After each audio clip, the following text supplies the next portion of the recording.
алейкум, урматтуу мекендештер, урматтуу бир туугандар.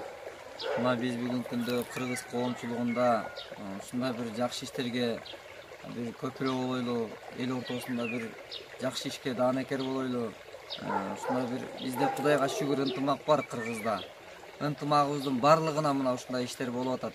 Бирок мындай ынтымагыбыз мындан да күчтүү болуш керек, мындан да жакшы болуш керек. Биз күндөн күнгө жакшыртышыбыз керек. Анткени себеби муктаждыкта турган биздин бир туугандарыбыз көп. Мына биз азыр Ош областынын Араван районунун Гүлбар деген айылында турабыз. Мына бүгүнкү күнү ушул сиздер көрүп турган ак өргө салынып бүтүү алдында турат. Мына биз өтө кубанычтабыз.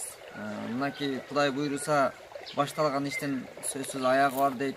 Ошон үчүн Кудай буйруса ушу бүтүп аткан үй дагы биздин бир кыргыз мекендешибиз, эжекебиз кичинекей балдары менен ушундай биринчи топтогу майыптыгы боюнча бизге кайрылган.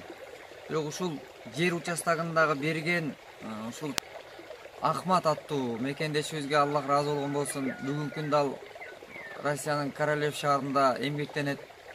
Ошол Ахматты баккан энесине рахмат, ошолорду тарбия берген ошол апасына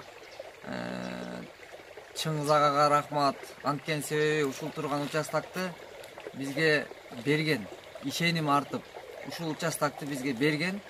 Эми биз бул жерден бир нерсени айтып кубанабыз, анткени түндүк түштүк дебей мына ушул нерсени бүттүгүн кыргызбыз деп камтып, анан ушул берилген участокты биз бүгүнкү салынып аткан мынакей эжекебизге ыйгарып, документтин кызыл китеби менен өткүзүп, бүгүнкү күндө ушул үй салынып атат.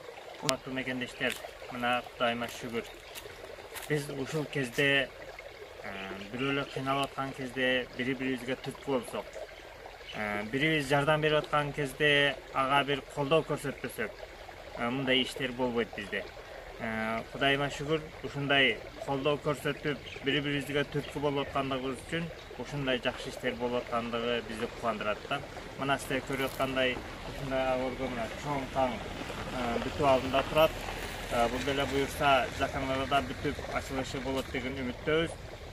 Бунун бардыгы ушу бардыгыбыздын биримдигибиз менен болуп аткан иш-чара буюрса.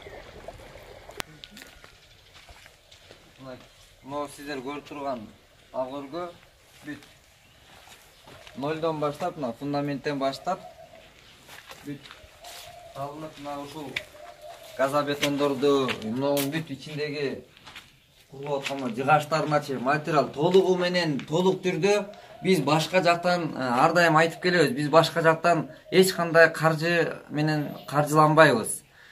Башка улуттан жардам албайбыз. Башка жактан мисалы мен жалаң карапайым элдин ынтымагы менен.